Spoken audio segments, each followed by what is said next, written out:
بسم اللہ الرحمن الرحیم۔ اربوں خربوں درود و سلام خاتم النبیین سیدنا حضرت محمد صلی اللہ علیہ وآلہ وسلم پر، ان کی اولاد اور ان کی آل پر اللہ تعالیٰ مغفرت فرمائے، میری، آپ کی اور ساری امت کے مسلمانوں کی، آمین۔ حضرت ابو ہریرہ رضی اللہ تعالیٰ عنہ سے روایت ہے کہ رسول اللہ صلی اللہ علیہ وآلہ وسلم نے ارشاد فرمایا،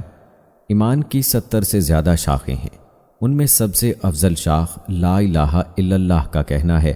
اور ادنا شاخ تکلیف دینے والی چیزوں کا راستے سے ہٹانا ہے، اور حیا ایمان کی ایک اہم شاخ ہے۔ حضرت ابو بکر رضی اللہ تعالیٰ عنہ سے روایت ہے کہ رسول اللہ صلی اللہ علیہ وآلہ وسلم نے ارشاد فرمایا، جو شخص اس کلمے کو قبول کر لے جس کو میں نے اپنے چچا ابو طالب پر ان کے انتقال کے وقت پیش کیا تھا اور انہوں نے اسے رد کر دیا تھا، وہ کلمہ اس شخص کے لیے نجات کا ذریعہ ہے۔ حضرت ابو ہریرہ رضی اللہ تعالیٰ عنہ سے روایت ہے کہ رسول اللہ صلی اللہ علیہ وآلہ وسلم نے ارشاد فرمایا، اپنے ایمان کو تازہ کرتے رہا کرو۔ عرض کیا گیا، یا رسول اللہ صلی اللہ علیہ وآلہ وسلم، ہم اپنے ایمان کو کس طرح تازہ کریں؟ ارشاد فرمایا، لا الہ الا اللہ کو کثرت سے کہتے رہا کرو۔ حضرت جابر بن عبداللہ رضی اللہ تعالیٰ عنہ فرماتے ہیں کہ میں نے رسول اللہ صلی اللہ علیہ وآلہ وسلم کو یہ ارشاد فرماتے ہوئے سنا، تمام اذکار میں سب سے افضل ذکر لا الہ الا اللہ ہے، اور تمام دعا میں سب سے افضل دعا الحمدللہ ہے۔ حضرت ابو ہریرہ رضی اللہ تعالیٰ عنہ فرماتے ہیں کہ رسول اللہ صلی اللہ علیہ وآلہ وسلم نے ارشاد فرمایا، جب کوئی بندہ دل کے اخلاص کے ساتھ لا الہ الا اللہ کہتا ہے تو اس کلمے کے لیے یقینی طور پر آسمان کے دروازے کھول دیے جاتے ہیں، یہاں تک کہ یہ کلمہ سیدھا عرش تک پہنچتا ہے، یعنی فوراً قبول ہوتا ہے، بشرط یہ کہ وہ کلمہ کہنے والا کبیرہ گناہوں سے بچتا ہو۔ حضرت ابو ہریرہ رضی اللہ تعالیٰ عنہ سے روایت ہے کہ رسول اللہ صلی اللہ علیہ وآلہ وسلم نے ارشاد فرمایا، جس نے لا الہ الا اللہ کہا اس کو یہ کلمہ ایک نہ ایک دن ضرور فائدہ دے گا، نجات دلائے گا، اگرچہ اس کو کچھ نہ کچھ سزا پہلے بھگتنا پڑے۔ حضرت طلحہ بن عبید اللہ رضی اللہ تعالیٰ عنہ سے روایت ہے کہ نبی کریم صلی اللہ علیہ وآلہ وسلم نے ارشاد فرمایا، میں ایک ایسا کلمہ جانتا ہوں جسے ایسا شخص پڑھے جس کی موت کا وقت قریب ہو تو اس کی روح جسم سے نکلتے وقت اس کلمے کی بدولت ضرور راحت پائے گی، اور وہ کلمہ اس کے لیے قیامت کے دن نور ہوگا، وہ کلمہ لا الہ الا اللہ ہے۔ حضرت مقداد بن اسود رضی اللہ تعالیٰ عنہ فرماتے ہیں کہ میں نے نبی کریم صلی اللہ علیہ وآلہ وسلم کو یہ ارشاد فرماتے ہوئے سنا، روئے زمین پر کسی شہر، گاؤں، صحرا کا کوئی گھر یا خیمہ ایسا باقی نہیں رہے گا جہاں اللہ تعالیٰ اسلام کے کلمے کو داخل نہ فرما دیں۔ ماننے والوں کو کلمے والا بنا کر عزت دیں گے، نہ ماننے والے کو ذلیل فرمائیں گے، پھر وہ مسلمانوں کے ماتحت بن کر رہیں گے۔ حضرت عمر رضی اللہ تعالیٰ عنہ سے روایت ہے کہ نبی کریم صلی اللہ علیہ وآلہ وسلم نے ارشاد فرمایا، خطاب کے بیٹے جاؤ، لوگوں میں یہ اعلان کر دو کہ جنت میں صرف ایمان والے ہی داخل ہوں گے۔ حضرت ابو لیلہ رضی اللہ تعالیٰ عنہ سے روایت ہے کہ نبی کریم صلی اللہ علیہ وآلہ وسلم نے ابو سفیان سے ارشاد فرمایا، ابو سفیان، تمہاری حالت پر افسوس ہے، میں تو تمہارے پاس دنیا و آخرت کی بھلائی لے کر آیا ہوں، تم اسلام قبول کر لو، سلامتی میں آ جاؤ گے۔ حضرت انس رضی اللہ تعالیٰ عنہ فرماتے ہیں کہ میں نے نبی کریم صلی اللہ علیہ وآلہ وسلم کو یہ ارشاد فرماتے ہوئے سنا، جب قیامت کا دن ہوگا تو مجھے شفاعت کی اجازت دی جائے گی، میں عرض کروں گا، اے میرے رب، جنت میں ہر اس شخص کو داخل فرما دیجئے جس کے دل میں رائی کے دانے برابر بھی ایمان ہو۔ چنانچہ اللہ تعالیٰ اس شفاعت کو قبول فرما لیں گے اور وہ لوگ جنت میں داخل ہو جائیں گے، پھر میں عرض کروں گا، جنت میں ہر اس شخص کو داخل فرما دیجئے جس کے دل میں ذرا سا بھی ایمان ہو۔ حضرت ابو سعید خدری رضی اللہ تعالیٰ عنہ سے روایت ہے کہ نبی کریم صلی اللہ علیہ وآلہ وسلم نے ارشاد فرمایا، جب جنتی جنت میں اور دوزخی دوزخ میں داخل ہو چکے ہوں گے تو اللہ تعالیٰ ارشاد فرمائیں گے، جس کے دل میں رائی کے دانے برابر بھی ایمان ہو اسے بھی دوزخ سے نکال لو۔ چنانچہ ان لوگوں کو بھی نکال لیا جائے گا، ان کی حالت یہ ہوگی کہ جل کر سیاہ فام ہو گئے ہوں گے، اس کے بعد ان کو نہر حیات میں ڈالا جائے گا تو وہ اس طرح فوری طور پر تر و تازہ ہو کر نکل آئیں گے جیسے دانہ سیلاب کے کوڑے میں پانی اور کھاد ملنے کی وجہ سے فوری اگاتا ہے۔ کبھی تم نے غور کیا کہ وہ کیسا زرد بل کھایا ہوا نکلتا ہے؟ حضرت ابو امامہ رضی اللہ تعالی عنہ سے روایت ہے کہ ایک شخص نے رسول اللہ صلی اللہ علیہ وآلہ وسلم سے سوال کیا، ایمان کیا ہے؟ آپ صلی اللہ علیہ وآلہ وسلم نے ارشاد فرمایا، جب تم کو اپنے اچھے عمل سے خوشی ہو اور اپنے برے کام پر رنج ہو تو تم مومن ہو۔ حضرت عباس بن عبد المطلب رضی اللہ تعالی عنہ سے روایت ہے کہ انہوں نے رسول اللہ صلی اللہ علیہ وآلہ وسلم کو یہ ارشاد فرماتے ہوئے سنا، ایمان کا مزہ اس نے چکھا اور ایمان کی لذت اسے ملی جو اللہ کو رب، اسلام کو دین اور محمد صلی اللہ علیہ وآلہ وسلم کو رسول ماننے پر راضی ہو جائے۔ حضرت انس رضی اللہ تعالی عنہ روایت کرتے ہیں کہ نبی کریم صلی اللہ علیہ وآلہ وسلم نے ارشاد فرمایا، ایمان کی حلاوت اسی کو نصیب ہوگی جس میں 3 باتیں پائی جائیں گی۔ ایک یہ کہ اللہ تعالیٰ اور اس کے رسول کی محبت اس کے دل میں سب سے زیادہ ہو، دوسرے یہ کہ جس شخص سے بھی محبت ہو صرف اللہ تعالیٰ ہی کے لیے ہو، تیسرے یہ کہ ایمان کے بعد کفر کی طرف پلٹنے سے اس کو اتنی نفرت اور ایسی اذیت ہو جیسے کہ آگ میں ڈالے جانے سے ہوتی ہے۔ حضرت ابو امامہ رضی اللہ تعالی عنہ سے روایت ہے کہ رسول اللہ صلی اللہ علیہ وآلہ وسلم نے ارشاد فرمایا، جس شخص نے اللہ تعالیٰ ہی کے لیے کسی سے محبت کی اور اسی کے لیے دشمنی کی، اور جس کو دیا اللہ تعالیٰ ہی کے لیے دیا اور جس کو نہیں دیا اللہ تعالیٰ ہی کے لیے نہیں دیا، تو اس نے ایمان کی تکمیل کر لی۔ حضرت ابن عباس رضی اللہ تعالی عنہ روایت کرتے ہیں کہ نبی کریم صلی اللہ علیہ وآلہ وسلم نے ابو ذر رضی اللہ تعالی عنہ سے ارشاد فرمایا، بتلاؤ ایمان کا کون سا کڑا زیادہ مضبوط ہے؟ حضرت ابو ذر رضی اللہ تعالی عنہ نے عرض کیا، اللہ تعالیٰ اور اس کے رسول کو زیادہ علم ہے، لہٰذا آپ صلی اللہ علیہ وآلہ وسلم ہی ارشاد فرمائیں۔ آپ صلی اللہ علیہ وآلہ وسلم نے ارشاد فرمایا، اللہ تعالیٰ کے لیے باہمی تعلق و تعاون ہو اور اللہ تعالیٰ کے لیے کسی سے محبت ہو اور اللہ تعالیٰ ہی کے لیے کسی سے بغض و عداوت ہو۔ حضرت انس بن مالک رضی اللہ تعالی عنہ روایت کرتے ہیں کہ رسول اللہ صلی اللہ علیہ وآلہ وسلم نے ارشاد فرمایا، جس شخص نے مجھے دیکھا اور مجھ پر ایمان لایا اس کو تو ایک مبارکباد، اور جس نے مجھے نہیں دیکھا اور پھر مجھ پر ایمان لایا اس کو 7 بار یعنی بار بار مبارکباد۔ حضرت عبد الرحمن بن یزید رحمۃ اللہ علیہ فرماتے ہیں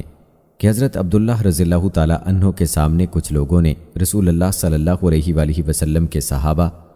اور ان کے ایمان کا تذکرہ چھیڑ دیا۔ اس پر حضرت عبداللہ رضی اللہ تعالی عنہ نے فرمایا،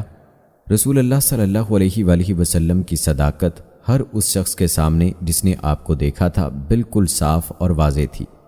اس ذات کی قسم جس کے سوا کوئی معبود نہیں کہ سب سے افضل ایمان اس شخص کا ہے جس کا ایمان بن دیکھے ہو۔ پھر اس کے ثبوت میں انہوں نے الف لام میم ذالک الکتاب لا ریب فیہ سے یؤمنون بالغیب تک پڑھا۔ الف لام میم یہ کتاب ہے، اس میں کوئی شک و شبہ نہیں، متقیوں کے لیے ہدایت ہے جو غیب پر ایمان رکھتے ہیں۔ حضرت انس بن مالک رضی اللہ تعالی عنہ بیان کرتے ہیں کہ رسول اللہ صلی اللہ علیہ وآلہ وسلم نے ارشاد فرمایا، مجھے تمنا ہے کہ میں اپنے بھائیوں سے ملتا۔ صحابہ رضوان اللہ اجمعین نے عرض کیا، کیا ہم آپ کے بھائی نہیں ہیں؟ آپ صلی اللہ علیہ وآلہ وسلم نے فرمایا، تم میرے ساتھی ہو، میرے بھائی وہ ہیں جو مجھے دیکھے بغیر مجھ پر ایمان لائیں گے۔ حضرت ابو موسیٰ رضی اللہ تعالی عنہ سے روایت ہے کہ رسول اللہ صلی اللہ علیہ وآلہ وسلم نے ارشاد فرمایا، 3 شخص ایسے ہیں جن کے لیے دوہرا ثواب ہے۔ ایک وہ شخص جو اہل کتاب میں سے ہو، یہودی ہو یا عیسائی، اپنے نبی پر ایمان لائے پھر محمد صلی اللہ علیہ وآلہ وسلم پر بھی ایمان لائے۔ دوسرا وہ غلام جو اللہ تعالیٰ کے حقوق بھی ادا کرے اور اپنے آقاؤں کے حقوق بھی ادا کرے۔ تیسرا وہ شخص جس کی کوئی باندی ہو اور اس نے اس کی خوب اچھی تربیت کی ہو اور اسے خوب اچھی تعلیم دی ہو، پھر اسے آزاد کر کے اس سے شادی کر لی ہو تو اس کے لیے دوہرا اجر ہے۔ حضرت اوس رحمۃ اللہ علیہ فرماتے ہیں کہ حضرت ابو بکر صدیق رضی اللہ تعالی عنہ نے ہمارے سامنے بیان کرتے ہوئے فرمایا، 1 سال پہلے رسول اللہ صلی اللہ علیہ وآلہ وسلم میرے کھڑے ہونے کی اسی جگہ خطبہ کے لیے کھڑے ہوئے تھے۔ یہ کہہ کر حضرت ابو بکر صدیق رضی اللہ تعالی عنہ رو پڑے، پھر فرمایا، اللہ تعالیٰ سے اپنے لیے عافیت مانگا کرو، کیونکہ ایمان و یقین کے بعد عافیت سے بڑھ کر کسی کو کوئی نعمت نہیں دی گئی۔ حضرت عبداللہ بن عمر بن عاص رضی اللہ تعالی عنہ سے روایت ہے کہ نبی کریم صلی اللہ علیہ وآلہ وسلم نے ارشاد فرمایا، اس امت کی اصلاح کی ابتدا یقین اور دنیا سے بے رغبتی کی وجہ سے ہوئی ہے، اور اس کی بربادی کی ابتدا بخل اور لمبی امیدوں کی وجہ سے ہوگی۔ حضرت عمر بن خطاب رضی اللہ تعالی عنہ سے روایت ہے کہ رسول اللہ صلی اللہ علیہ وآلہ وسلم نے ارشاد فرمایا، اگر تم اللہ تعالیٰ پر اس طرح توکل کرنے لگو جیسا کہ توکل کا حق ہے، تو تمہیں اس طرح روزی دی جائے گی جس طرح پرندوں کو روزی دی جاتی ہے۔ وہ صبح خالی پیٹ نکلتے ہیں اور شام بھرے پیٹ واپس آتے ہیں۔ حضرت معاذ رضی اللہ تعالی عنہ سے روایت ہے کہ نبی کریم صلی اللہ علیہ وآلہ وسلم سے دریافت کیا گیا کہ اعمال میں کون سا عمل سب سے افضل ہے؟ آپ صلی اللہ علیہ وآلہ وسلم نے ارشاد فرمایا، اعمال میں سب سے افضل عمل اللہ تعالیٰ پر ایمان لانا جو اکیلے ہیں، پھر جہاد کرنا، پھر مقبول حج۔ ان اعمال اور باقی اعمال کی فضیلت کا اتنا فرق ہے جتنا کہ مشرق و مغرب کے درمیان فاصلے کا فرق ہے۔ حضرت ابو امامہ رضی اللہ تعالی عنہ فرماتے ہیں کہ رسول اللہ صلی اللہ علیہ وآلہ وسلم کے صحابہ نے ایک دن آپ صلی اللہ علیہ وآلہ وسلم کے سامنے دنیا کا ذکر کیا تو رسول اللہ صلی اللہ علیہ وآلہ وسلم نے ارشاد فرمایا، غور سے سنو، دھیان دو، یقیناً سادگی ایمان کا حصہ ہے، یقیناً سادگی ایمان کا حصہ ہے۔ حضرت عمر بن ابسہ رضی اللہ تعالی عنہ سے روایت ہے کہ انہوں نے رسول اللہ صلی اللہ علیہ وآلہ وسلم سے دریافت کیا، کون سا عمل افضل ہے؟ ارشاد فرمایا، وہ ایمان جس کے ساتھ ہجرت ہو۔ انہوں نے دریافت کیا، ہجرت کیا ہے؟ ارشاد فرمایا، ہجرت یہ ہے کہ تم برائی کو چھوڑ دو۔ حضرت سفیان بن عبداللہ ثقفی رضی اللہ تعالی عنہ فرماتے ہیں کہ میں نے عرض کیا، یا رسول اللہ صلی اللہ علیہ وآلہ وسلم، مجھے اسلام کی کوئی ایسی جامع بات بتا دیجئے کہ آپ کے بتانے کے بعد پھر اس سلسلے میں مجھے کسی دوسرے سے پوچھنے کی ضرورت باقی نہ رہے۔ آپ صلی اللہ علیہ وآلہ وسلم نے ارشاد فرمایا، تم یہ کہو کہ میں اللہ تعالیٰ پر ایمان لایا، پھر اس بات پر قائم رہو۔ حضرت عبداللہ بن عمر بن عاص رضی اللہ تعالی عنہ سے روایت ہے کہ رسول اللہ صلی اللہ علیہ وآلہ وسلم نے ارشاد فرمایا، ایمان تمہارے دلوں میں اسی طرح پرانا اور کمزور ہو جاتا ہے جس طرح کپڑا پرانا ہو جاتا ہے، لہٰذا اللہ تعالیٰ سے دعا کیا کرو کہ وہ تمہارے دلوں میں ایمان کو تازہ رکھے۔ حضرت ابو ہریرہ رضی اللہ تعالی عنہ سے روایت ہے کہ رسول اللہ صلی اللہ علیہ وآلہ وسلم نے ارشاد فرمایا، اللہ تعالیٰ نے میری امت کے ان وسوسوں کو معاف فرما دیا ہے جو ایمان اور یقین کے خلاف یا گناہ کے بارے میں ان کے دل میں بغیر اختیار کے آئیں، جب تک کہ وہ ان وسوسوں کے مطابق عمل نہ کر لیں یا ان کو زبان پر نہ لائیں۔ حضرت ابو ہریرہ رضی اللہ تعالی عنہ فرماتے ہیں، چند صحابہ رضوان اللہ اجمعین نبی کریم صلی اللہ علیہ وآلہ وسلم کی خدمت میں حاضر ہوئے اور عرض کیا، ہمارے دلوں میں بعض ایسے خیالات آتے ہیں کہ ان کو زبان پر لانا ہم بہت برا سمجھتے ہیں۔ رسول اللہ صلی اللہ علیہ وآلہ وسلم نے دریافت فرمایا، کیا واقعی تم ان خیالات کو زبان پر لانا برا سمجھتے ہو؟ عرض کیا، جی ہاں۔ آپ صلی اللہ علیہ وآلہ وسلم نے ارشاد فرمایا، یہی تو ایمان ہے۔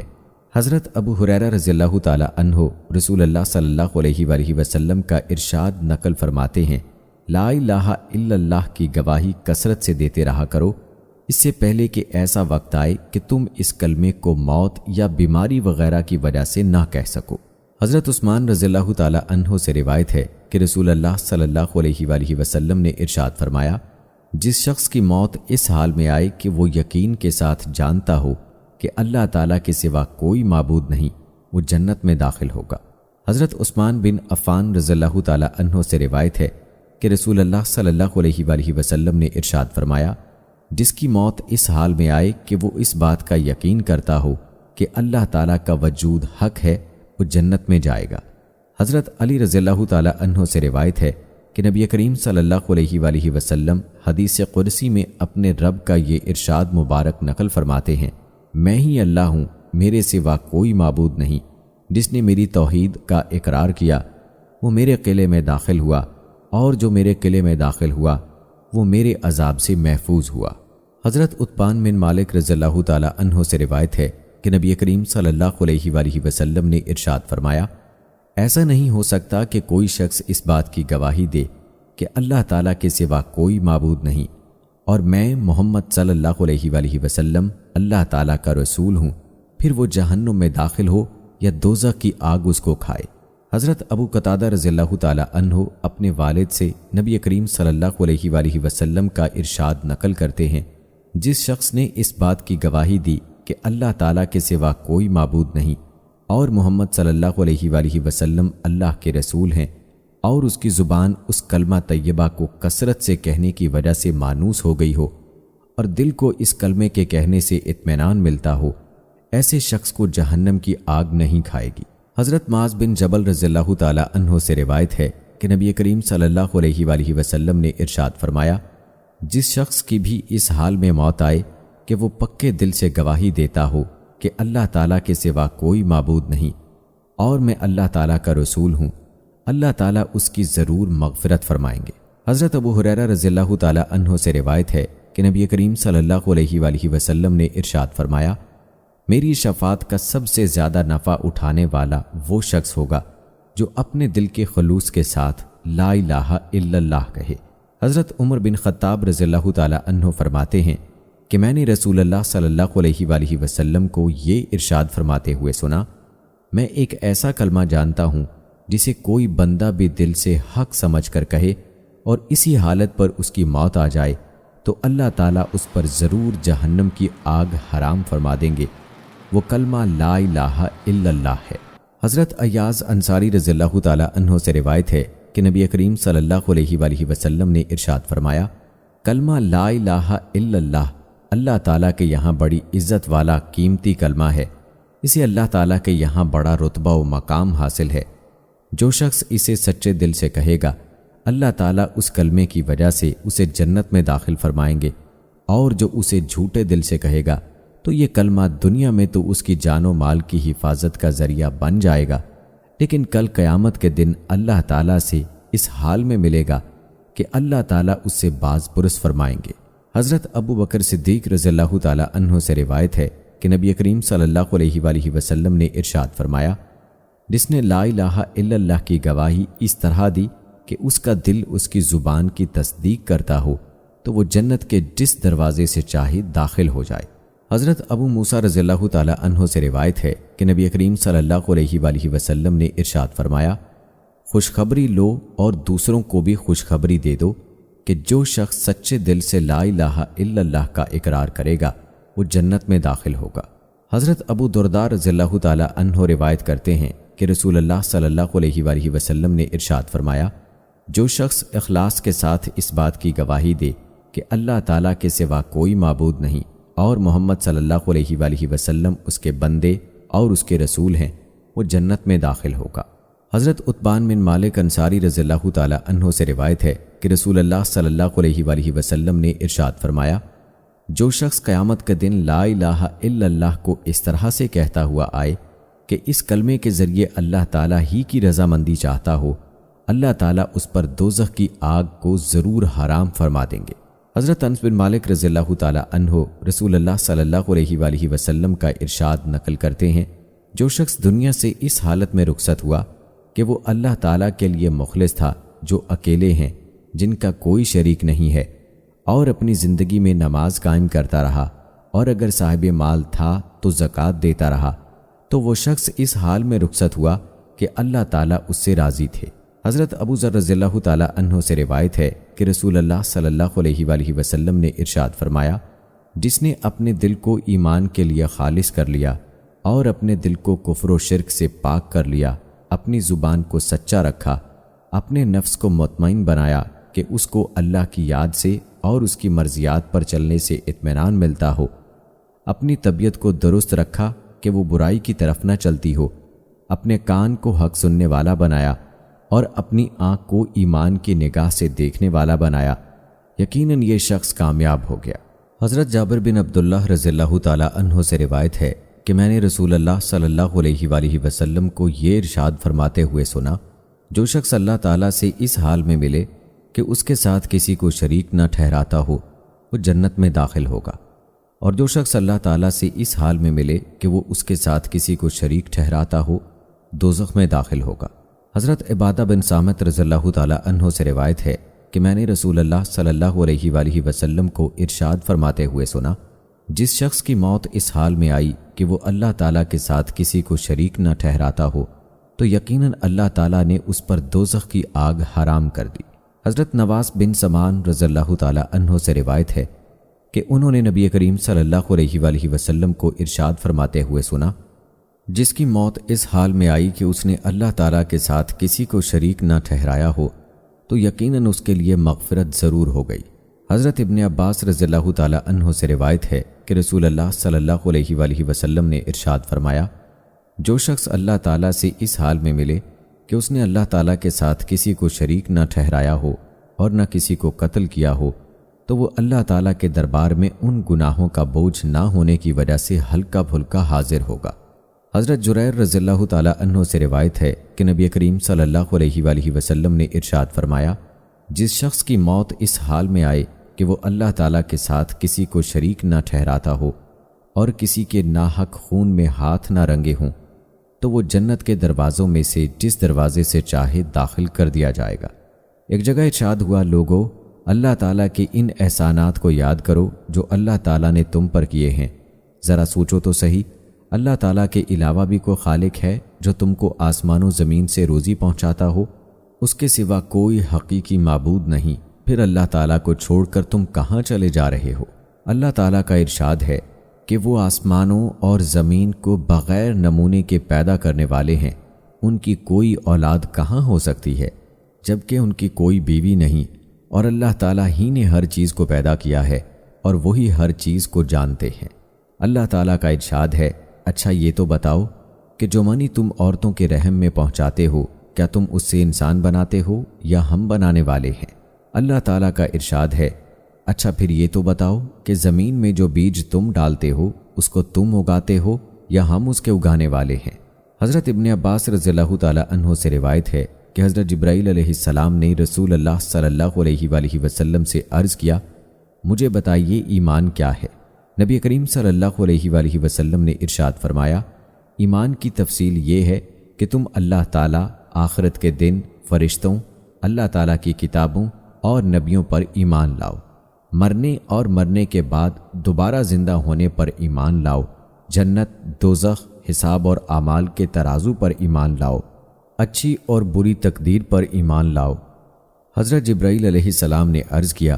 جب میں ان تمام باتوں پر ایمان لے آیا تو کیا میں ایمان والا ہو گیا؟ آپ صلی اللہ علیہ وآلہ وسلم نے ارشاد فرمایا، جب تم ان چیزوں پر ایمان لے آئے تو تم ایمان والے بن گئے۔ حضرت ابو ہریرہ رضی اللہ تعالیٰ عنہ سے روایت ہے کہ نبی کریم صلی اللہ علیہ وآلہ وسلم نے ارشاد فرمایا، ایمان یہ ہے کہ تم اللہ تعالیٰ کو، ان کے فرشتوں کو اور آخرت میں اللہ تعالیٰ سے ملنے اور اس کے رسولوں کو حق جانو اور حق مانو، اور مرنے کے بعد دوبارہ اٹھائے جانے کو حق جانو، حق مانو۔ حضرت عمر بن خطاب رضی اللہ تعالیٰ عنہ سے روایت ہے کہ انہوں نے نبی کریم صلی اللہ علیہ وآلہ وسلم کو ارشاد فرماتے ہوئے سنا، جس شخص کی موت اس حال میں آئے کہ وہ اللہ تعالیٰ پر اور قیامت کے دن پر ایمان رکھتا ہو، اس سے کہا جائے گا کہ تم جنت کے 8 دروازوں میں سے جس سے چاہو داخل ہو جاؤ۔ حضرت عبداللہ بن مسعود رضی اللہ تعالیٰ عنہ روایت کرتے ہیں کہ رسول اللہ صلی اللہ علیہ وآلہ وسلم نے ارشاد فرمایا،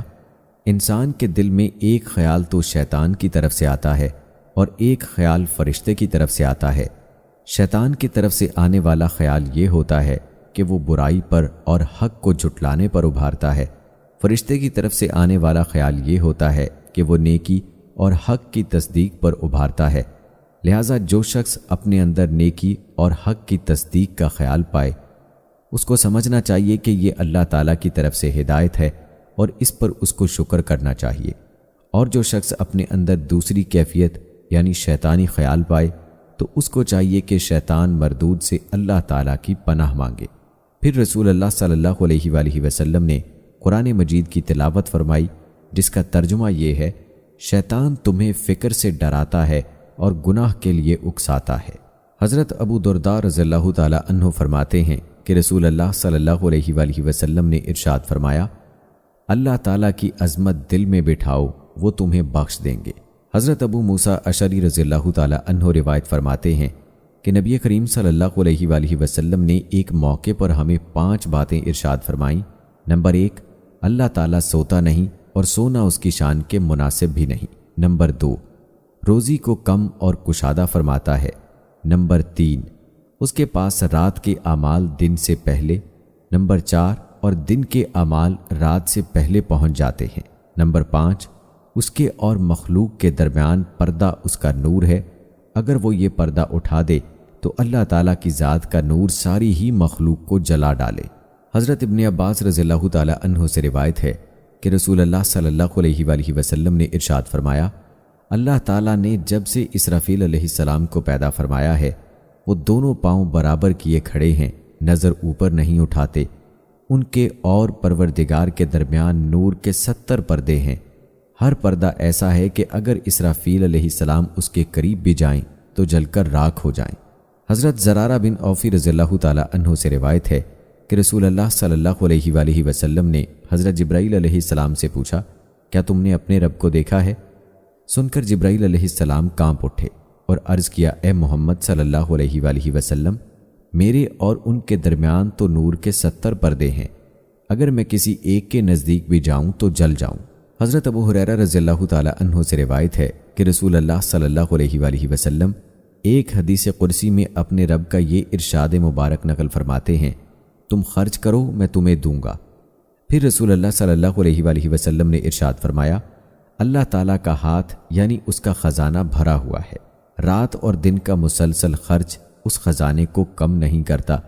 کیا تم نہیں دیکھتے کہ جب سے اللہ تعالیٰ نے آسمان و زمین کو پیدا کیا اور اس سے بھی پہلے جب کہ ان کا عرش پانی پر تھا کتنا خرچ کیا ہے، اس کے باوجود ان کے خزانے میں کچھ کمی نہیں ہوئی۔ انہی کے ہاتھ میں انصاف کا ترازو ہے جس سے وہ لوگوں کو پست و بلند کرتا ہے۔ حضرت ابو ہریرہ رضی اللہ تعالیٰ عنہ نبی کریم صلی اللہ علیہ وآلہ وسلم سے روایت کرتے ہیں کہ آپ صلی اللہ علیہ وآلہ وسلم نے ارشاد فرمایا، اللہ تعالیٰ قیامت کے دن زمین کو اپنے قبضے میں لے لیں گے اور آسمانوں کو اپنے داہنے ہاتھ میں لپیٹیں گے، پھر فرمائیں گے کہ میں ہی بادشاہ ہوں، کہاں ہے زمین کے بادشاہ؟ حضرت ابو ذر رضی اللہ تعالیٰ عنہ رسول اللہ صلی اللہ علیہ وآلہ وسلم سے روایت کرتے ہیں کہ آپ صلی اللہ علیہ وآلہ وسلم نے ارشاد فرمایا، میں وہ چیزیں دیکھتا ہوں جو تم نہیں دیکھتے، اور وہ باتیں سنتا ہوں جو تم نہیں سنتے۔ آسمان عظمت الہی کے بورڈ سے چرچراتا ہے، جیسے کہ چارپائی وغیرہ وزن سے بولنے لگتی ہے، اور آسمان کا حق ہے کہ وہ چرچرائے، اس میں 4 انگلیوں کے برابر بھی کوئی خالی جگہ نہیں ہے جہاں کوئی نہ کوئی فرشتہ اپنی پیشانی سجدے میں اللہ تعالیٰ کے سامنے نہ رکھے ہوئے ہو۔ اللہ کی قسم، اگر تم وہ باتیں جانتے جو میں جانتا ہوں تو کم ہنستے اور زیادہ روتے، اور بستروں پر اپنی بیویوں سے لطف اندوز نہ ہوتے، اور اللہ تعالیٰ سے فریاد کرتے ہوئے جنگلات کے راستوں میں نکل جاتے، کاش میں ایک درخت ہوتا جو جڑ سے کاٹ دیا جاتا۔ حضرت ابی بن کعب رضی اللہ تعالیٰ عنہ روایت فرماتے ہیں کہ ایک مرتبہ مشرکین نے نبی کریم صلی اللہ علیہ وآلہ وسلم سے کہا، اے محمد، ہمیں اپنے پروردگار کا نسب تو بتلائیے۔ اس پر اللہ تعالیٰ نے یہ سورہ اخلاص نازل فرمائی، جس کا ترجمہ یہ ہے، آپ کہہ دیجئے کہ وہ یعنی اللہ تعالیٰ ایک ہے، اللہ تعالیٰ بے نیاز ہے، اس کی اولاد نہیں، اور نہ وہ کسی کی اولاد ہے، اور نہ کوئی اس کے برابر کا ہے۔ حضرت ابو ہریرہ رضی اللہ تعالیٰ عنہ سے روایت ہے کہ رسول اللہ صلی اللہ علیہ وآلہ وسلم ایک حدیث قدسی میں اپنے رب کا یہ ارشاد مبارک نقل فرماتے ہیں، آدم کے بیٹے نے مجھے جھٹلایا حالانکہ یہ اس کے لیے مناسب نہیں تھا، اور مجھے برا بھلا کہا حالانکہ اسے اس کا حق نہیں تھا۔ اس کا مجھے جھٹلانا یہ ہے کہ وہ کہتا ہے میں اسے دوبارہ زندہ نہیں کر سکتا جیسے کہ میں نے پہلی مرتبہ پیدا کیا تھا، اور اس کا برا بھلا کہنا یہ ہے کہ وہ کہتا ہے میں نے کسی کو اپنا بیٹا بنا لیا ہے، حالانکہ میں بے نیاز ہوں، نہ میری کوئی اولاد ہے، نہ میں کسی کی اولاد ہوں، اور نہ کوئی میرے برابر کا ہے۔ حضرت ابو ہریرہ رضی اللہ تعالیٰ عنہ فرماتے ہیں کہ میں نے رسول اللہ صلی اللہ علیہ وآلہ وسلم کو یہ ارشاد فرماتے ہوئے سنا، لوگ ہمیشہ اللہ تعالیٰ کی ذات کے بارے میں ایک دوسرے سے پوچھتے رہیں گے، یہاں تک کہ یہ کہا جائے گا کہ اللہ تعالیٰ نے ساری مخلوق کو پیدا کیا، لیکن اللہ تعالیٰ کو کس نے پیدا کیا؟ نعوذ باللہ۔ جب لوگ یہ بات کہیں تو تم یہ کلمات کہو، قل هو اللہ احد اللہ الصمد لم یلد ولم یولد ولم یکن لہ کفوا احد۔ اللہ تعالیٰ ایک ہے، اللہ تعالیٰ کسی کے محتاج نہیں، سب ان کے محتاج ہیں، نہ اللہ تعالیٰ کی کوئی اولاد ہے اور نہ وہ کسی سے پیدا ہوئے، اور نہ کوئی اللہ تعالیٰ کا ہمسر ہے۔ پھر اپنے بائیں جانب 3 مرتبہ تھتکار دے اور اللہ تعالیٰ سے شیطان مردود کی پناہ مانگے۔ حضرت ابو ہریرہ رضی اللہ تعالیٰ عنہ سے روایت ہے کہ رسول اللہ صلی اللہ علیہ وآلہ وسلم ایک حدیث قدسی میں اپنے رب کا یہ ارشاد مبارک نقل فرماتے ہیں، آدم کا بیٹا مجھے تکلیف دینا چاہتا ہے، زمانے کو برا بھلا کہتا ہے، حالانکہ زمانہ کچھ نہیں، وہ تو میں ہی ہوں، میرے ہی ہاتھ میں زمانے کے تمام معاملات ہیں، میں جس طرح چاہتا ہوں رات اور دن کو گردش دیتا ہوں۔ حضرت ابو موسیٰ اشعری رضی اللہ تعالیٰ عنہ سے روایت ہے کہ رسول اللہ صلی اللہ علیہ وآلہ وسلم نے ارشاد فرمایا، تکلیف دہ بات سن کر اللہ تعالیٰ سے زیادہ برداشت کرنے والا کوئی نہیں ہے۔ مشرکین اس کے لیے بیٹا ثابت کرتے ہیں اور پھر بھی وہ انہیں عافیت دیتا ہے اور روزی عطا کرتا ہے۔ حضرت ابو ہریرہ رضی اللہ تعالیٰ عنہ روایت کرتے ہیں کہ نبی کریم صلی اللہ علیہ وآلہ وسلم نے ارشاد فرمایا، جب اللہ تعالیٰ نے مخلوق کو پیدا کیا تو لوح محفوظ میں یہ لکھ دیا، میری رحمت میرے غصے سے بڑھی ہوئی ہے، یہ تحریر اللہ تعالیٰ کے پاس عرش پر موجود ہے۔ حضرت ابو ہریرہ رضی اللہ تعالیٰ عنہ رسول اللہ صلی اللہ علیہ وآلہ وسلم سے روایت کرتے ہیں کہ آپ صلی اللہ علیہ وآلہ وسلم نے ارشاد فرمایا، اگر مومن کو اس سزا کا صحیح علم ہو جائے جو اللہ تعالیٰ کے یہاں نافرمانوں کے لیے ہے تو اس کی جنت کی کوئی امید نہ رکھے، اور اگر کافر کو اللہ تعالیٰ کی اس رحمت کا صحیح علم ہو جائے جو اللہ تعالیٰ کی یہاں ہے تو اس کی جنت سے کوئی نا امید نہ ہو۔ حضرت ابو ہریرہ رضی اللہ تعالیٰ عنہ رسول اللہ صلی اللہ علیہ وآلہ وسلم سے روایت فرماتے ہیں کہ اللہ تعالیٰ کے یہاں 100 رحمتیں ہیں، اس نے ان میں سے ایک رحمت جو جن و انس، جانوروں اور کیڑے مکوڑوں کے درمیان اتاری ہے، اسی ایک حصے کی وجہ سے وہ ایک دوسرے پر نرمی اور رحم کرتے ہیں، اسی کی وجہ سے وحشی جانور اپنے بچے پر شفقت کرتا ہے، اور اللہ تعالیٰ نے 99 رحمتوں کو قیامت کے دن کے لیے رکھا ہے کہ ان کے ذریعے اپنے بندوں پر رحم فرمائیں گے۔ ایک روایت میں یہ ہے کہ جب قیامت کا دن ہوگا تو اللہ تعالیٰ اپنے ان 99 رحمتوں کو اس دنیاوی رحمت کے ساتھ ملا کر مکمل فرمائیں گے، پھر 100 کی رحمتوں کے ذریعے اپنے بندوں پر رحم فرمائیں گے۔ حضرت عمر بن خطاب رضی اللہ تعالیٰ عنہ روایت فرماتے ہیں کہ رسول اللہ صلی اللہ علیہ وآلہ وسلم کے پاس کچھ قیدی لائے گئے، ان میں سے ایک عورت پر نظر پڑی جو اپنا بچہ تلاش کرتی پھر رہی تھی۔ جو ہی اسے بچہ ملا تو اس نے اسے اٹھا کر اپنے پیٹ سے لگایا اور دودھ پلایا۔ نبی کریم صلی اللہ علیہ وآلہ وسلم نے ہم سے مخاطب ہو کر فرمایا، تمہارا کیا خیال ہے، یہ عورت اپنے بچے کو آگ میں ڈال سکتی ہے؟ ہم نے عرض کیا، اللہ کی قسم نہیں، خصوصاً جب کہ اسے بچے کو آگ میں نہ ڈالنے کی قدرت بھی ہے، کوئی مجبوری نہیں۔ اس پر آپ صلی اللہ علیہ وآلہ وسلم نے ارشاد فرمایا، یہ عورت اپنے بچے پر جتنا رحم و پیار کرتی ہے، اللہ تعالیٰ اپنے بندوں پر اس سے کہیں زیادہ رحم و پیار کرتے ہیں۔ حضرت ابو ہریرہ رضی اللہ تعالیٰ عنہ فرماتے ہیں کہ ایک مرتبہ رسول اللہ صلی اللہ علیہ وآلہ وسلم نماز کے لیے کھڑے ہوئے، ہم بھی آپ صلی اللہ علیہ وآلہ وسلم کے ساتھ کھڑے ہو گئے۔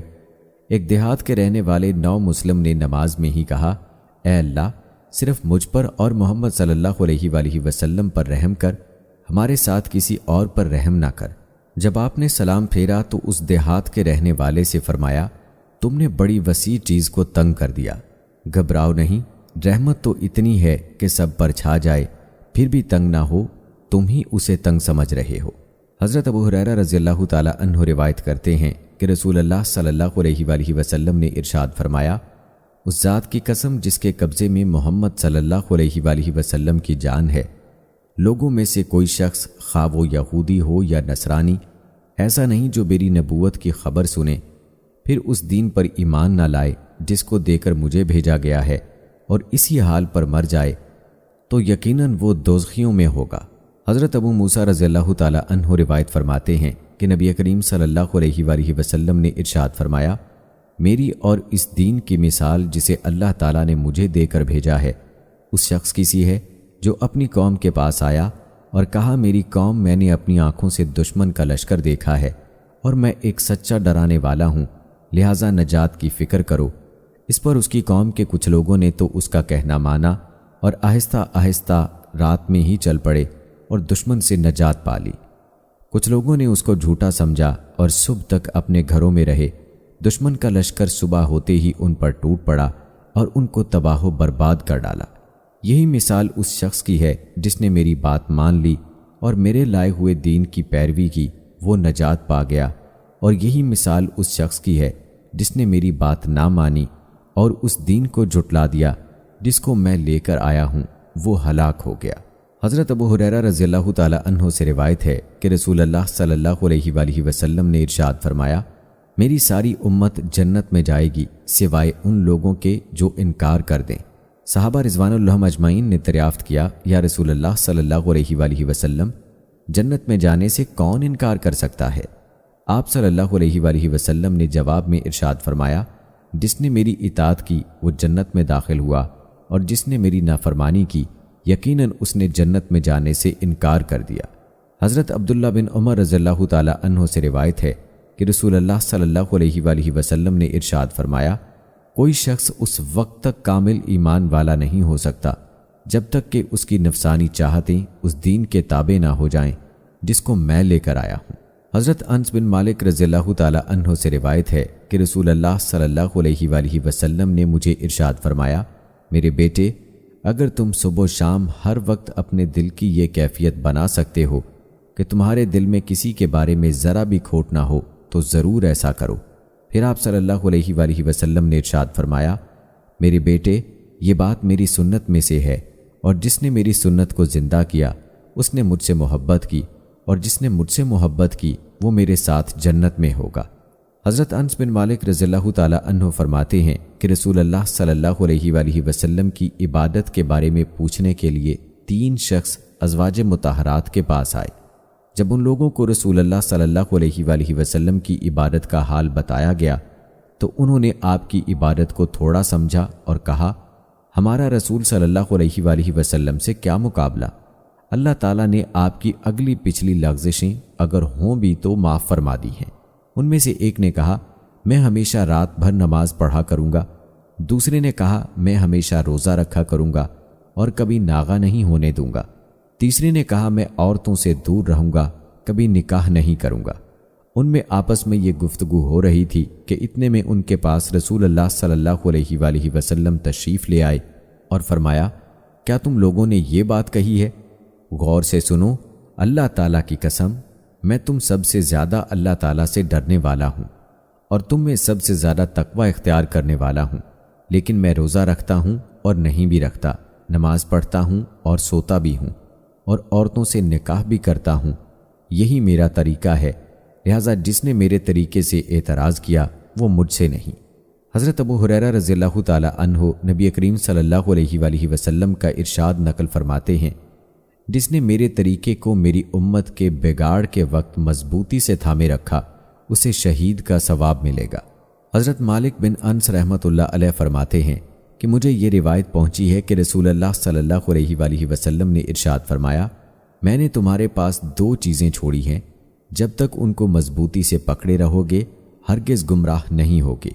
وہ اللہ تعالیٰ کی کتاب اور اس کے رسول کی سنت ہے۔ حضرت ارباز بن ساریہ رضی اللہ تعالی عنہ روایت فرماتے ہیں کہ رسول اللہ صلی اللہ علیہ وآلہ وسلم نے ہمیں ایک دن صبح کی نماز کے بعد ایسے مؤثر انداز میں نصیحت فرمائی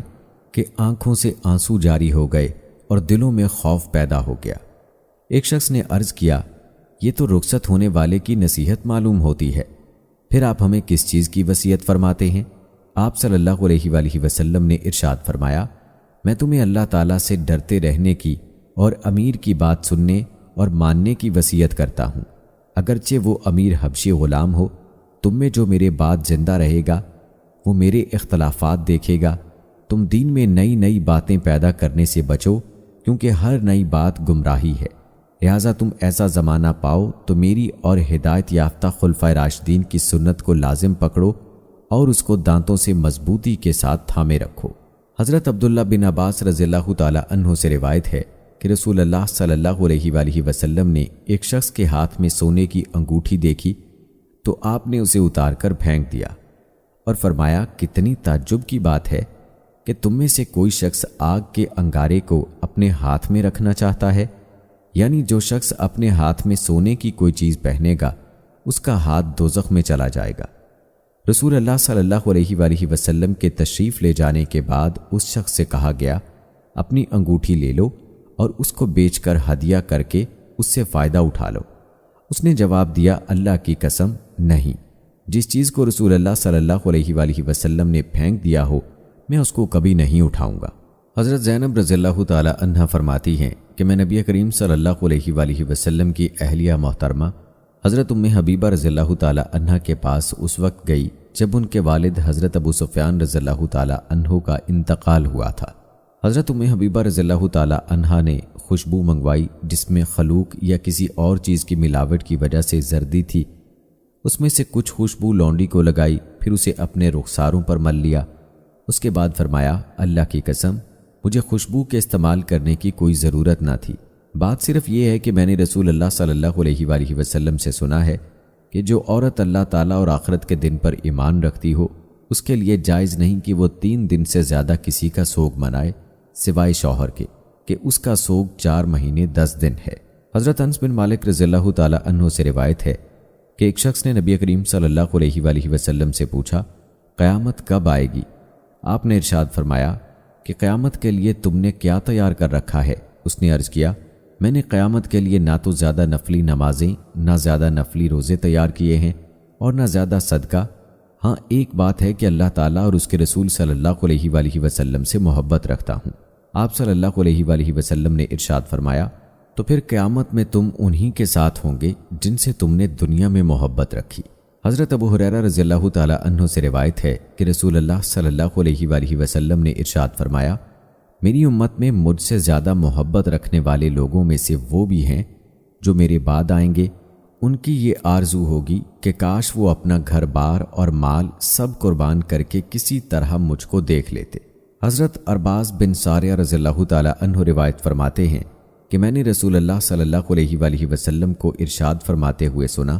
بلا شبہ میں اللہ تعالیٰ کا بندہ اور آخری نبی ہوں۔ حضرت ابو ہریرہ رضی اللہ تعالی عنہ رسول اللہ صلی اللہ علیہ وآلہ وسلم کا ارشاد نقل فرماتے ہیں کہ میری اور مجھ سے پہلے انبیاء علیہ السلام کی مثال ایسی ہے جیسے ایک شخص نے گھر بنایا ہو اور اس میں ہر طرح کا حسن اور خوبصورتی پیدا کی ہو، لیکن گھر کے کسی کونے میں ایک اینٹ کی جگہ چھوڑ دی۔ اب لوگ مکان کے چاروں طرف گھومتے ہیں، مکان کی خوشنمائی کو پسند کرتے ہیں، لیکن یہ بھی کہتے جاتے ہیں کہ یہاں پر ایک اینٹ کیوں نہ رکھی گئی، تو میں ہی وہ اینٹ ہوں اور میں آخری نبی ہوں۔ حضرت ابو درداء رضی اللہ تعالی عنہ سے روایت ہے کہ نبی کریم صلی اللہ علیہ وآلہ وسلم نے ارشاد فرمایا، ہر چیز کی ایک حقیقت ہے، کوئی بندہ اس وقت تک ایمان کی حقیقت کو نہیں پہنچ سکتا جب تک کہ اس کا پختہ یقین یہ نہ ہو کہ جو حالات اس کو پیش آئے ہیں وہ آنے ہی تھے اور جو حالات اس پر نہیں آئے وہ آ ہی نہیں سکتے تھے۔ حضرت عبد الرحمن بن عمرو بن عاص رضی اللہ تعالی عنہ فرماتے ہیں کہ میں نے رسول اللہ صلی اللہ علیہ وآلہ وسلم کو یہ ارشاد فرماتے ہوئے سنا، اللہ تعالیٰ نے زمین و آسمان بنانے سے 50,000 سال پہلے تمام مخلوقات کی تقدیریں لکھ دیں۔ اس وقت اللہ تعالیٰ کا عرش پانی پر تھا۔ حضرت ابو درداء رضی اللہ تعالی عنہ سے روایت ہے کہ رسول اللہ صلی اللہ علیہ وآلہ وسلم نے ارشاد فرمایا، اللہ تعالیٰ ہر بندے کی 5 باتیں لکھ کر فارغ ہو چکے ہیں، اس کی موت کا وقت، اس کا عمل اچھا ہو یا برا، اس کی دفن ہونے کی جگہ، اس کی عمر اور اس کا رزق۔ حضرت عبداللہ بن عمرو بن عاص رضی اللہ تعالی عنہ سے روایت ہے کہ نبی کریم صلی اللہ علیہ وآلہ وسلم نے ارشاد فرمایا، کوئی شخص اس وقت تک مومن نہیں ہو سکتا جب تک کہ ہر اچھی بری تقدیر پر کہ وہ اللہ کی طرف سے ہے ایمان نہ رکھے۔ حضرت علی رضی اللہ تعالی عنہ سے روایت ہے کہ رسول اللہ صلی اللہ علیہ وآلہ وسلم نے ارشاد فرمایا، کوئی بندہ مومن نہیں ہو سکتا جب تک 4 چیزوں پر ایمان نہ لے آئے۔ نمبر 1، اس بات کی گواہی دے کہ اللہ تعالیٰ کے سوا کوئی ذات عبادت و بندگی کے لائق نہیں اور میں محمد صلی اللہ علیہ وآلہ وسلم اللہ تعالیٰ کا رسول ہوں، انہوں نے مجھے حق دے کر بھیجا ہے۔ نمبر 2، مرنے پر ایمان لائے۔ نمبر 3، مرنے کے بعد دوبارہ اٹھائے جانے پر ایمان لائے۔ نمبر 4، تقدیر پر ایمان لائے۔ حضرت انس رضی اللہ تعالی عنہ روایت کرتے ہیں کہ رسول اللہ صلی اللہ علیہ وآلہ وسلم نے ارشاد فرمایا، جتنی آزمائش سخت ہوتی ہے اس کا بدلہ بھی اتنا ہی بڑا ملتا ہے، اور اللہ تعالیٰ جب کسی قوم سے محبت کرتے ہیں تو ان کو آزمائش میں ڈالتے ہیں، پھر جو اس آزمائش پر راضی رہا اللہ تعالیٰ اس سے راضی ہو جاتے ہیں، اور جو ناراض ہوا اللہ تعالیٰ بھی اس سے ناراض ہو جاتے ہیں۔ حضرت عائشہ رضی اللہ تعالی عنہا جو کہ رسول اللہ صلی اللہ علیہ وآلہ وسلم کی اہلیہ محترمہ ہیں فرماتی ہیں کہ میں نے رسول اللہ صلی اللہ علیہ وآلہ وسلم سے طاعون کے بارے میں پوچھا۔ آپ صلی اللہ علیہ وآلہ وسلم نے ارشاد فرمایا کہ یہ اللہ تعالیٰ کا ایک عذاب ہے جس پر چاہے نازل فرمائیں، لیکن اسی کو اللہ تعالیٰ نے مومنین کے لیے رحمت بنا دیا ہے۔ اگر کسی شخص کے علاقے میں طاعون کی وبا پھیل جائے اور وہ اپنے علاقے میں صبر کے ساتھ ثواب کی امید پر ٹھہرا رہے اور اس کا یقین رکھیں کہ وہی ہوگا جو اللہ تعالیٰ نے مقدر کر دیا ہے، پھر تقدیری طور پر وبا میں مبتلا ہو جائے تو اسے شہید کے برابر ثواب ملے گا، خواہ اس وبا کی وجہ سے اس کی موت واقع ہو یا نہ ہو۔ حضرت انس رضی اللہ تعالی عنہ روایت کرتے ہیں، میں نے 8 سال کی عمر میں نبی کریم صلی اللہ علیہ وآلہ وسلم کی خدمت شروع کی اور 10 سال تک خدمت کی۔ اس عرصے میں جب کبھی میرے ہاتھ سے کوئی نقصان ہوا تو آپ صلی اللہ علیہ وآلہ وسلم نے مجھے کبھی اس پر ملامت نہیں فرمائی۔ اگر آپ کے گھر والوں میں سے کبھی کسی نے کچھ کہا بھی تو آپ نے فرما دیا، رہنے دو، کچھ نہ کہو، کیونکہ اگر کسی نقصان کا ہونا مقدر ہوتا ہے تو وہ ہو کر رہتا ہے۔ حضرت عبداللہ بن عمر رضی اللہ تعالی عنہ سے روایت ہے کہ رسول اللہ صلی اللہ علیہ وآلہ وسلم نے ارشاد فرمایا، سب کچھ تقدیر میں لکھا جا چکا ہے، یہاں تک کہ انسان کا ناسمجھ اور ناکارہ ہونا، ہوشیار اور قابل ہونا بھی تقدیر ہی سے ہے۔ حضرت ابو ہریرہ رضی اللہ تعالی عنہ سے روایت ہے کہ رسول اللہ صلی اللہ علیہ وآلہ وسلم نے ارشاد فرمایا، طاقتور مومن کمزور مومن سے بہتر اور اللہ تعالیٰ کو زیادہ محبوب ہے، اور یوں ہر مومن میں بھلائی ہے۔ یاد رکھو، جو چیز تم کو نفع دے اس کی حرص کرو اور اس میں اللہ تعالیٰ کی ذات سے مدد طلب کیا کرو اور ہمت نہ ہارو، اور اگر تمہیں کوئی نقصان پہنچ جائے تو یہ نہ کہو اگر میں ایسا کر لیتا تو ایسا اور ایسا ہو جاتا، البتہ یہ کہو کہ اللہ تعالیٰ کی تقدیر یوں ہی تھی اور انہوں نے جو چاہا کیا، کیونکہ اگر کا لفظ شیطان کے کام کا دروازہ کھول دیتا ہے۔ حضرت ابن مسعود رضی اللہ تعالی عنہ سے روایت ہے کہ رسول اللہ صلی اللہ علیہ وآلہ وسلم نے ارشاد فرمایا، جبرائیل علیہ السلام نے اللہ تعالیٰ کے حکم سے میرے دل میں یہ بات ڈالی ہے کہ جب تک کوئی شخص اپنا مقدر رزق پورا نہیں کر لیتا وہ ہرگز نہیں مر سکتا، لہٰذا اللہ تعالیٰ سے ڈرتے رہو اور حاصل کرنے میں صاف ستھرے طریقے اختیار کرو۔ ایسا نہ ہو کہ رزق کی تاخیر تم کو رزق کی تلاش میں اللہ تعالیٰ کی نافرمانی پر آمادہ کر دے، کیونکہ تمہارا رزق اللہ تعالیٰ کے قبضے میں ہے، اور جو چیز ان کے قبضے میں ہو وہ صرف ان کی فرما برداری ہی سے حاصل کی جا سکتی ہے۔ حضرت مستور بن شداد رضی اللہ تعالی عنہ فرماتے ہیں کہ رسول اللہ صلی اللہ علیہ وآلہ وسلم نے ارشاد فرمایا، اللہ تعالیٰ کی قسم، دنیا کی مثال آخرت کے مقابلے میں ایسی ہے جیسے تم میں سے کوئی شخص اپنی انگلی دریا میں ڈال کر نکال لے، پھر دیکھیں کہ پانی کی کتنی مقدار انگلی پر لگی ہوئی ہے، یعنی جس طرح انگلی پر لگا ہوا پانی بہت تھوڑا ہے، ایسے ہی دنیا کی زندگی آخرت کے مقابلے میں بہت تھوڑی ہے۔ حضرت شداد بن اوس رضی اللہ تعالی عنہ سے روایت ہے کہ نبی کریم صلی اللہ علیہ وآلہ وسلم نے ارشاد فرمایا، سمجھدار آدمی وہ ہے جو اپنے نفس کا محاسبہ کرتا رہے اور موت کے بعد کے لیے عمل کرے، اور ناسمجھ آدمی وہ ہے جو نفس کی خواہشوں پر چلے اور اللہ تعالیٰ سے امیدیں رکھے کہ اللہ تعالیٰ بڑے معاف فرمانے والے ہیں۔ حضرت عبداللہ بن عمر رضی اللہ تعالی عنہ روایت کرتے ہیں کہ میں 10 آدمیوں کی ایک جماعت کے ساتھ حاضر ہوا۔ انصار میں سے ایک صاحب نے کھڑے ہو کر عرض کیا، اللہ کے نبی، لوگوں میں سب سے زیادہ سمجھدار اور محتاط آدمی کون ہے؟ رسول اللہ صلی اللہ علیہ وآلہ وسلم نے ارشاد فرمایا، جو شخص سب سے زیادہ موت کو یاد کرنے والا ہو اور موت کے آنے سے پہلے سب سے زیادہ موت کی تیاری کرنے والا ہو، جو لوگ ایسا کریں وہی سمجھدار ہیں۔ یہی لوگ ہیں جنہوں نے دنیا کی شرافت اور آخرت کی عزت حاصل کر لی۔ حضرت محمود بن لبید رضی اللہ تعالی عنہ نبی کریم صلی اللہ علیہ وآلہ وسلم کا ارشاد نقل فرماتے ہیں کہ 2 چیزیں ایسی ہیں جن کو آدمی پسند نہیں کرتا۔ پہلی چیز موت ہے، حالانکہ موت اس کے لیے فتنے سے بہتر ہے، یعنی مرنے کی وجہ سے آدمی دین کو نقصان پہنچانے والے فتنوں سے محفوظ ہو جاتا ہے۔ اور دوسری چیز مال کا کم ہونا، جس کو آدمی پسند نہیں کرتا،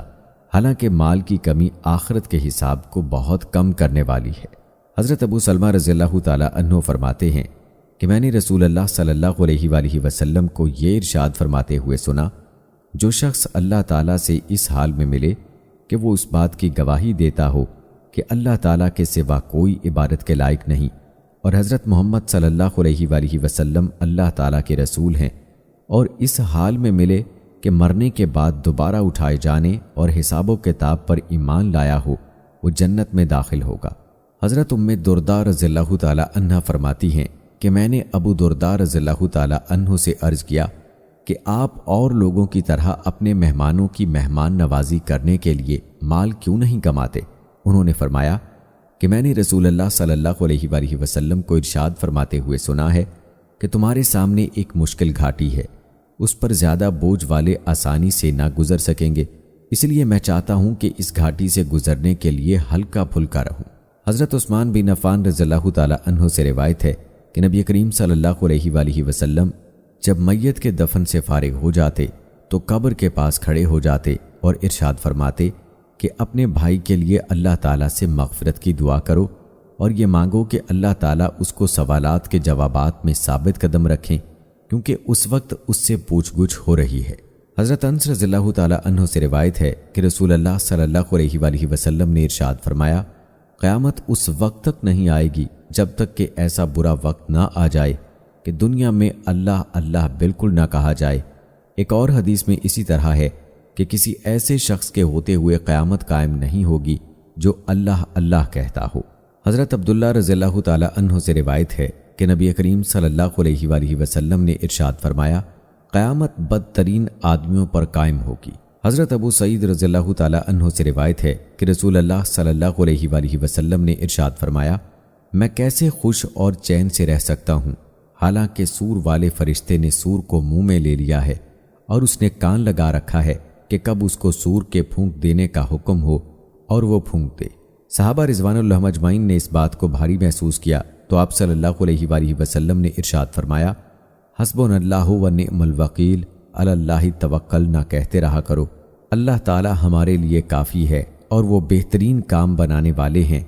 اللہ تعالی ہی پر ہم نے بھروسہ کیا۔ حضرت ابو ہریرہ رضی اللہ تعالی عنہ سے روایت ہے کہ رسول اللہ صلی اللہ علیہ وآلہ وسلم نے ارشاد فرمایا، قیامت کے دن لوگ 3 قسموں میں اٹھائے جائیں گے، پیدل چلنے والے، سوار، منہ کے بل چلنے والے۔ عرض کیا گیا، یا رسول اللہ صلی اللہ علیہ وآلہ وسلم، منہ کے بل کس طرح چل سکیں گے؟ آپ صلی اللہ علیہ وآلہ وسلم نے ارشاد فرمایا، جب اللہ نے انہیں پاؤں کے بل چلایا ہے وہ ان کو منہ کے بل چلانے پر بھی یقیناً قدرت رکھتے ہیں۔ اچھی طرح سمجھ لو، یہ لوگ اپنے منہ کے ذریعے ہی زمین کے ہر ٹیلے اور ہر کانٹے سے بچیں گے۔ حضرت عدی بن حاتم رضی اللہ تعالی عنہ سے روایت ہے کہ رسول اللہ صلی اللہ علیہ وآلہ وسلم نے ارشاد فرمایا، قیامت کے دن تم میں سے ہر شخص سے اللہ تعالیٰ اس طرح کلام فرمائیں گے کہ درمیان میں کوئی ترجمان نہیں ہوگا۔ اس وقت بندہ بے بسی سے ادھر ادھر دیکھے گا، جب اپنی داہنی جانب دیکھے گا تو اپنے اعمال کے سوا اسے کچھ نظر نہ آئے گا، جب اپنی بائیں جانب دیکھے گا تو اپنے اعمال کے سوا کچھ نظر نہ آئے گا، اور جب اپنے سامنے دیکھے گا تو آگ کے علاوہ کچھ نظر نہ آئے گا۔ لہذا دوزخ کی آگ سے بچو، اگرچہ خشک کھجور کے ٹکڑے کو صدقہ کرنے کے ذریعے سے ہی ہو۔ تو دوستو، یہ تھی ہماری آج کی ویڈیو جس میں ہم نے آپ کو نبی کریم صلی اللہ علیہ وآلہ وسلم کی پیاری باتیں بتائیں۔ اللہ سے دعا ہے کہ اللہ تعالی ہمیں اپنے اور نبی کریم صلی اللہ علیہ وآلہ وسلم کے بتائے ہوئے طریقوں کے مطابق زندگی گزارنے کی توفیق عطا فرمائے، آمین ثم آمین۔ تو دوستو، اسی کے ساتھ مجھے اگلی ویڈیو تک اجازت دیجیے، فی امان اللہ۔